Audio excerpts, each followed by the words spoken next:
The Wahoo KICKR bike has landed here in the Lama Lab, the first of the next generation smart bikes to be put through its paces with the Lama Lab test protocol and a number of other use cases. Because there is so much to cover with these next generation smart bikes, I'll be splitting these videos up into different parts. That way you can watch the entire series if you wish, or just select the part that's relevant to you at the time. This video today is part 1 of the Wahoo KICKR bike series, where I'll be looking at the unboxing and the building. Is it easy to move around by yourself? Can you build it by yourself? And what's included in the box? Follow-up videos on the KICKR bike will cover bike fit and user setup, the gearing customization with virtual group sets and the chain rings and cassettes at the back, and finally I'll get into the ride and user experience, looking at the power accuracy, erg mode and sim mode responsiveness. Before we get hands-on with the Wahoo KICKR bike today, let's jump through the app and find out what's in store for us. So we have the setup wizard here, which takes us through the whole process we will be going through in just a few minutes. So we have assembly instructions we click on. There are all the parts that are included in the box. We scroll down to the legs, and there's some 3D animation of how to install the legs, 2 bolts either side. That looks pretty straightforward. We have the stabilizer feet, which look very familiar if you have a KICKR. Installing the power supply and where the screen is on the bike itself. Installing the handlebars, so inserting the handlebars with a quick release, spinning them up to rotate handlebars, plugging the handlebars in to connect them to the system, that's the levers, inserting the cables there, inserting the seat post, choosing your crank length, and away you go. That's what we're going to cover today. Is it as easy as that? Let's find out. So here it is, the box, and measurement-wise, we are looking at across the top 135 centimeters. Height-wise, around 93 if you're looking at putting this into your car. But to scale, bike, box.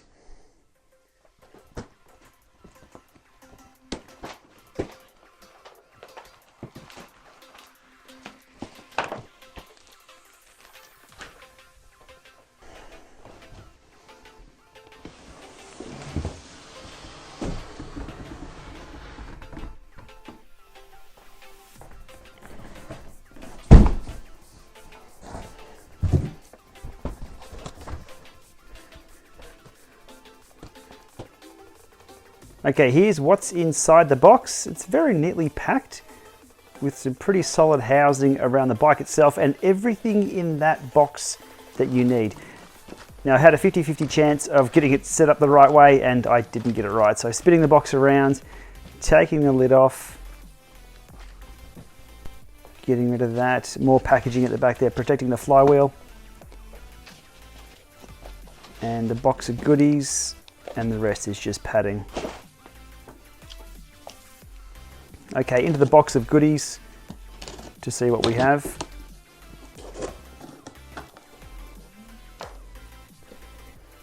And inside we have the user manual with full setup guide. We have the power cable, that's the Aussie one. The power brick, that's the universal power brick. Seat and seat post.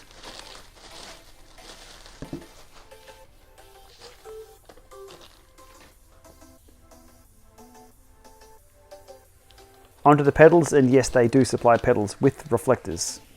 But I'm guessing this is just so you can get up and running with everything in the box. The horizontal legs for the frame.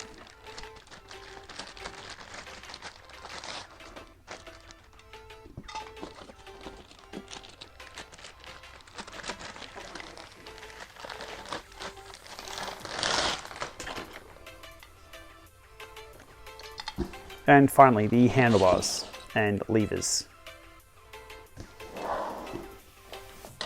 Oh, and all the mounting kit that you need.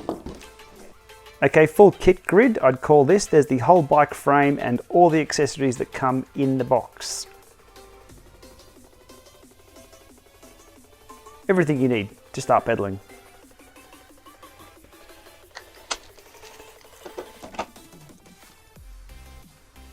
On with both legs. This is probably the hardest part about the entire assembly, is getting those bolts in. They have a bit of Loctite on them, so getting them in can be a little stiff. Be sure not to cross thread.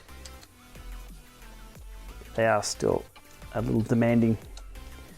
Once they're in that side, lean the bike over to the next side.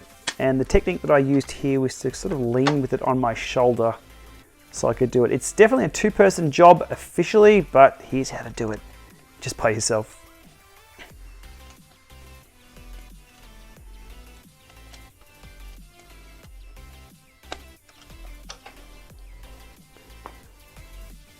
Okay, scrolling through the app to check I'm doing everything in the right order. Now the width of the bike doesn't take up the whole mat, but does need some stabilization, so I will just expand out those little stabilizer feet, the same as the kicker. And that's rock solid. Power goes in,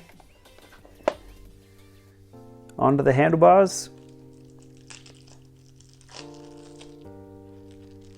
Quick release on the handlebars opened. Handlebar slides straight down. Again, the sizing will be in another video. This is just getting everything installed to allow us to then adjust the sizing. Yeah, flipping the handlebars up. Only 2 bolts required to be loosened here. Getting that nice and straight.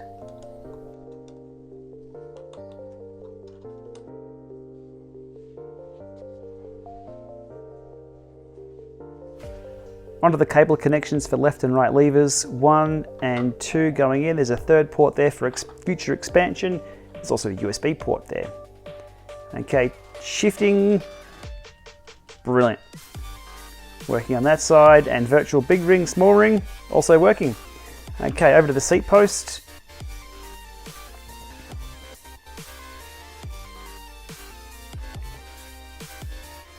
Okay, just guessing a seat height at the moment for now, and then also the other adjustability of the bike. Very simple with those side levers. They just slide straight out. Protective sticky tape taken off there. Okay, locking the seat back into place, and the front of the bike, you can see the expansion out there. Okay, it's all rock solid. Okay, warning here to use the washers on the pedals.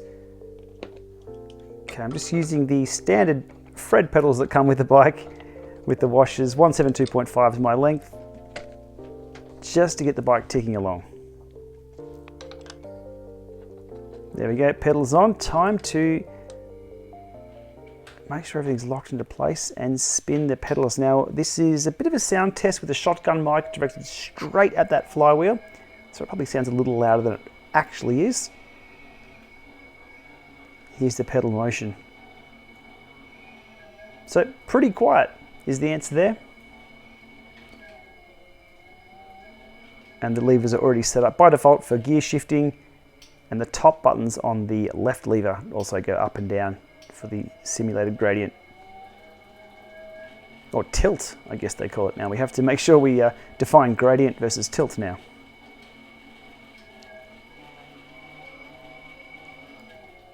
Happy days.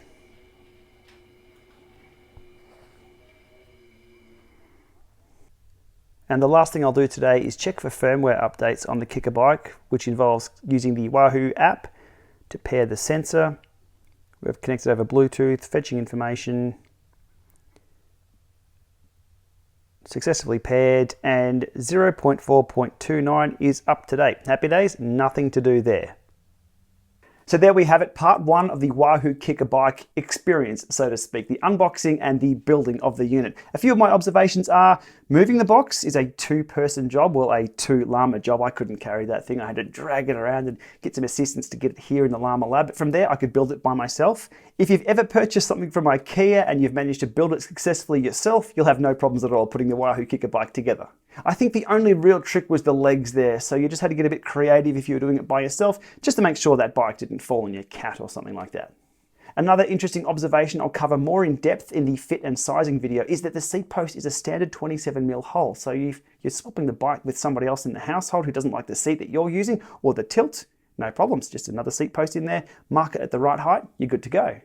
Another question I'm sure will come up is the overall footprint. Now, I've measured it out to be 76 centimeters wide and 126 centimeters long, so not very much at all. So there it is, part one of the Wahoo KICKR bike, the unboxing and the build process. It's all pretty straightforward. I'm sure you'll be able to handle it, no problems at all. Stay tuned for the follow-up videos where we'll be looking at the fit and sizing for me on this bike. We'll do road and time trial setup, and then we'll dig right into that ride experience. I'm looking forward to that. Remember to hit subscribe to be alerted when those videos come out. Thanks for watching.